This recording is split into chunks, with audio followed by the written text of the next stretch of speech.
On Rosh Hashanah afternoon, just 10 days ago, in Maryland, Aaron Greenfield went to take a yontif nap after the first day of Rosh Hashanah. And sadly, Aaron never woke up. Aaron had lived 96 years and was the father of my friend Nadine Greenfield. Aaron had many things that defined him. He was the husband of Martha for more than 50 years. He had started a store in Norwood, Massachusetts called Brenner's, which clothed every child in the neighborhood. He had given birth with his wife to Nadine and raised her beautifully, and saw as she married her husband Andy, and they brought in 3 beautiful children, his 3 grandchildren. But perhaps what Aaron was most remembered for was surviving the Holocaust. Aaron was born in a small town in Poland called Dukla, and he had lived through the Holocaust and survived 9 different camps. All of his family, save his one sister, died, and he dedicated much of his life and his memory to their lives and their memories. Nadine and I spent a lot of time together. We were very good friends about 25 years ago. I had gone to Poland for the very first time with Nadine, and she had become a historian of the Holocaust. And while I don't stay in close touch with her, I was heartsick to hear of the death of her dad. 96 years young, still very tragic. And I send my condolences to her and to her family, and to the extended family of all who are blessed to know him, and I knew Aaron. I affectionately called him Dukla after that town in which he was born, and I will forever think of him that way and with sweet memories. This week, in the wake of his unexpected death, I began thinking about a critical question that maybe you've been asking yourselves as well. And that question is, what will our Jewish world look like when there are no longer survivors living in it? Pew Report tells us that in 7 short years, there'll be less than 15,000 survivors in the world. And if you can do the math, figuring how old they must be and how young they were to have survived, that memory will be very faint and very thin. Right now, we celebrate 77 years. It's a long time, 77 years since the liberation of Auschwitz. And in a few months, we'll celebrate 75 years since the founding of the State of Israel. The 2 pinnacle events that have shaped our Jewish modern history more than anyone ever could have thought of or imagined. They are absolutely defining moments. But are they the defining moments for our future?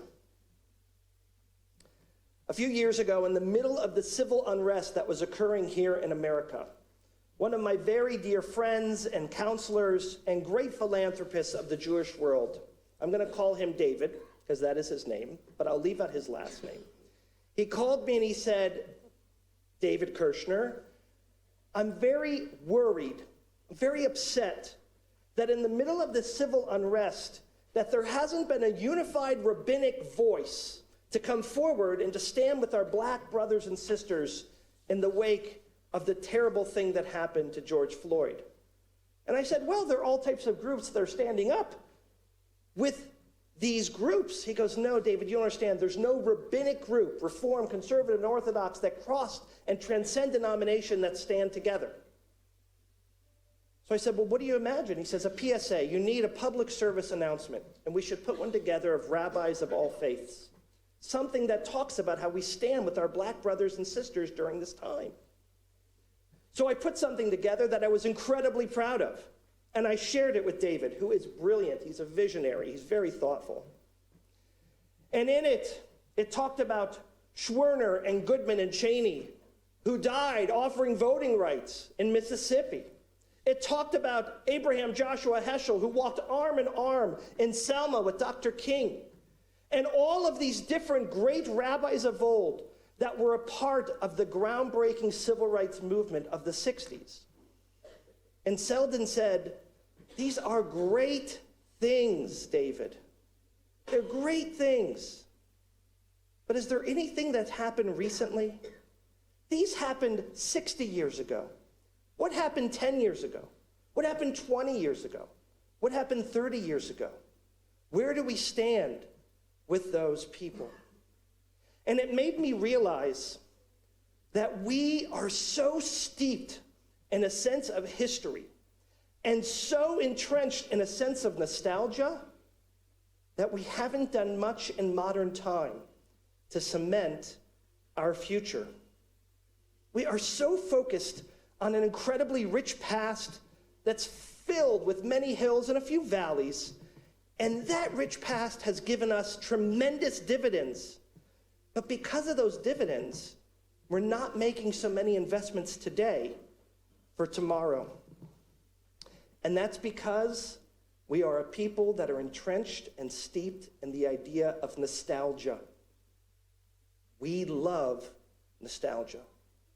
Nostalgia is sitting with every single one of us today. We remember being in shul with our parents, with our grandparents, our great-grandparents. We remember the smell of the chicken soup that Bubby made, and we remember the way it made us feel when we slurped it from our spoons. But what happens if someone is so brave, so audacious, so chutzpahdik, that on Rosh Hashanah Eve, instead of chicken noodle soup, they make a cold melon puree? Heresy, you might say. But is it? Is that heresy to offer something new that still is steeped in the tradition of family gathering around to enjoy a meal together? Nostalgia is a concept that was coined in the 18th century by a Swedish physician who was dealing with all types of Swedish mercenaries who were away from home. And they were homesick. So he coined these two words together from the Greek that meant being away from home.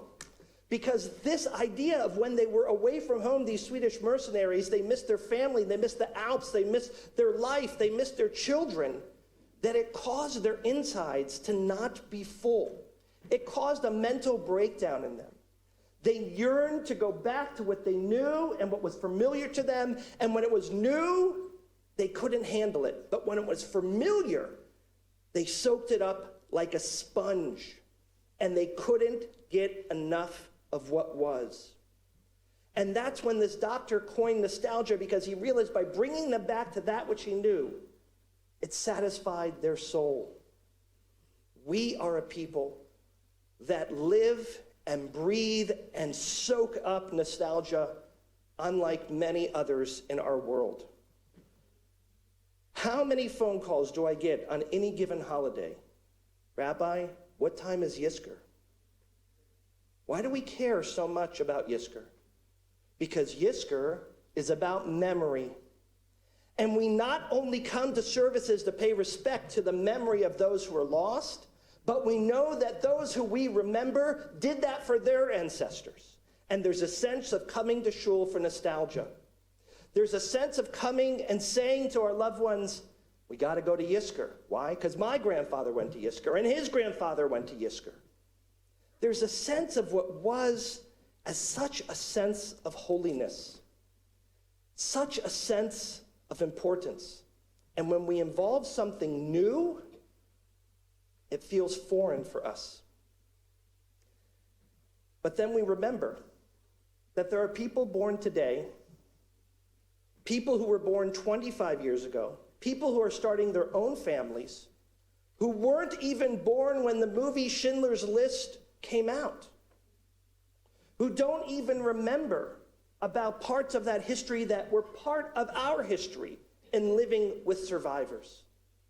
For people who are 25 years old today, 77 years since the liberation of Auschwitz, 83 years since World War II, might as well be 2,000 years. That's not modern history for many of them. That is ancient history. And that divide feels so far away.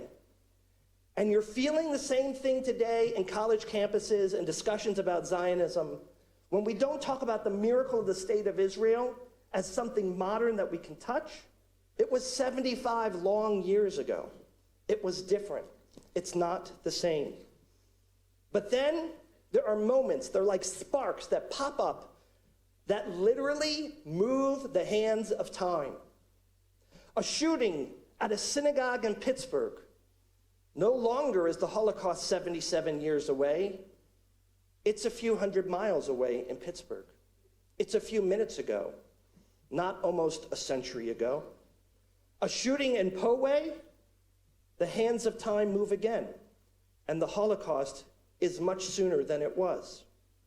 Charlottesville, marching and chanting, the Holocaust was just a few hours ago. Oh, in Israel, they came up with detecting the gene that starts cancer. Oh, the miracle has been born again. They now have developed a laser that can shoot down rockets from Hezbollah. Another invention of a miracle that brings that hands of time from 75 years to yesterday, or 77 years ago to last week. But the reality is, we can't control time. And we live in a world of people who think that these events happened eons ago, and others who think they happened yesterday. So how do we live symbiotically with those two groups of people and create a future that is not only formed with history as our foundation, but perhaps with what will be and what can be as our future? After all, isn't that what Ben-Gurion did? Isn't that what Herzl did? Isn't that what every leader in the world did, where they dreamt of something that could be and then worked to make it so? Most effective leaders today don't dream of what was to bring it forward. They dream of what will be and how they will make it so for the generations to come. One of the greatest movies of all time, by far, in my estimation, is the movie Rain Man. It was our introduction as a society to people who have autism. Before that, many people never heard of autism or Asperger's or those who live with such an illness. One of my favorite scenes in that movie is when Raymond, who was called by his brother, Rain Man, is out in the street in some small rural town. And he's standing at a street corner by his lonesome. And the walking sign says, walk. So Raymond begins to walk across the street. And halfway across the street, the walking sign changes to don't walk. And Raymond says, uh-oh. And he doesn't know what to do. And he shuckles in the middle of the street because it told him to walk, and then it said don't walk. And Raymond, because of his autism, can only think linearly. He can't decode, he can't see the gray, he can't understand that you can finish crossing until the sign becomes red again. And there he is in the middle of the street, knowing that it said walk, but now it says don't walk, and he doesn't know what to do. It's a moment not only that explains the way that people who have Asperger's or autism often deal with real-life situations, but it's a moment that reminds us that if we don't have autism and we don't have Asperger's, we have been given the gift of nuance that seems to be missing from our world today and is our responsibility to incorporate into our life. So what do we do? How do we do that? How do we incorporate a sense of nuance into a life that has become hyper-binary, either or, in, out, canceled for X or canceled for Y? You're in this camp, so you can't be in that camp. How do we do that?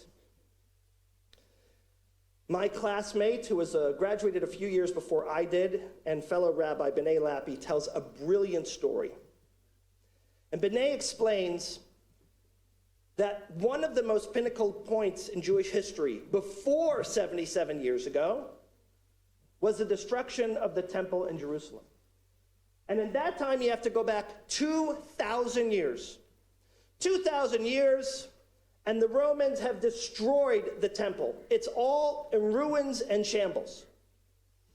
And the people who have survived are left, and they see the rubble. I'm learning how to choose the right. And there are three camps. Three camps of people who have survived. One camp is the priests and the Levites. And what do you think the priests and the Levites want to do? They want to go back to business. They want to go back to exactly the way life used to be because they know that business. They're comfortable with that business. It made total sense to them. They know how to offer sacrifices. They know how to run the temple.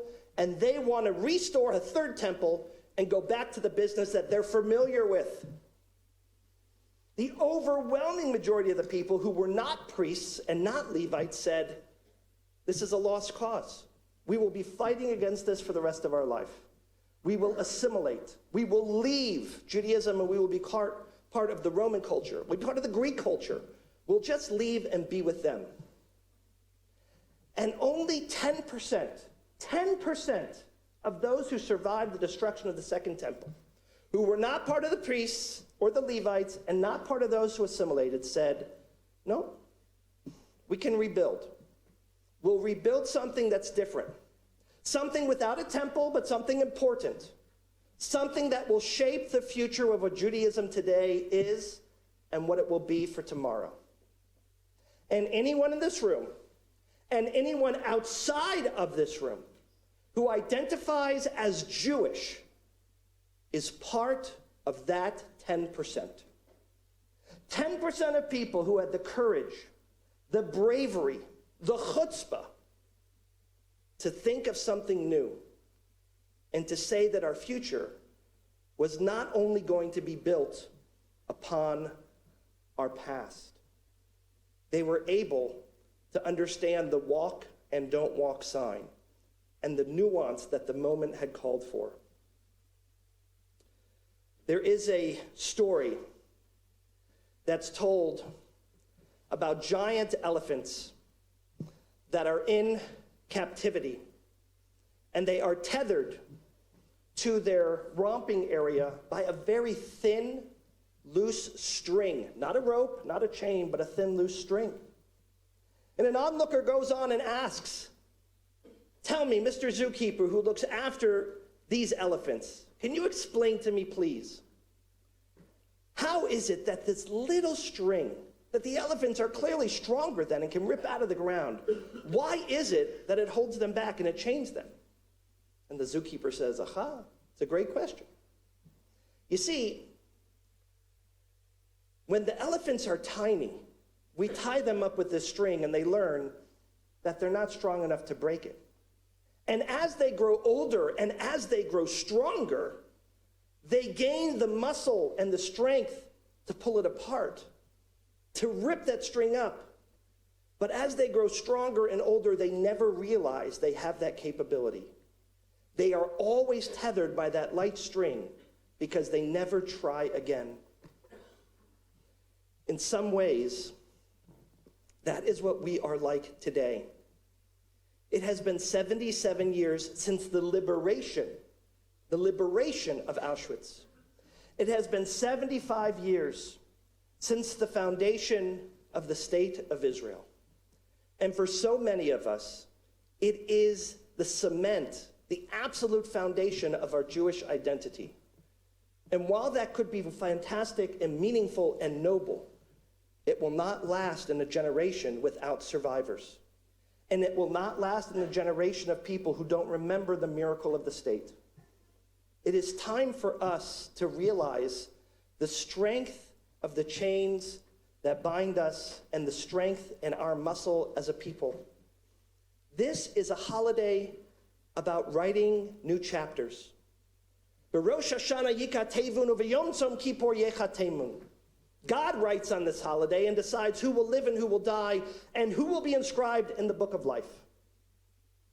All of us should be picking up a pen and thinking of ways that we will write our Jewish future in ways that keep the essence of what our religion is about, but aren't afraid to break away a little bit in some meaningful and thoughtful ways with nuance that celebrate where we are today, not only where we were.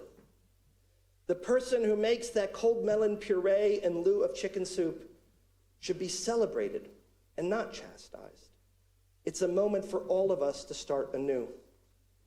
Any of us children who ever cleaned the slate know, no matter how much soap was on the sponge of that board in the classroom, we could get it clean, but there would always be a little bit of chalky residue.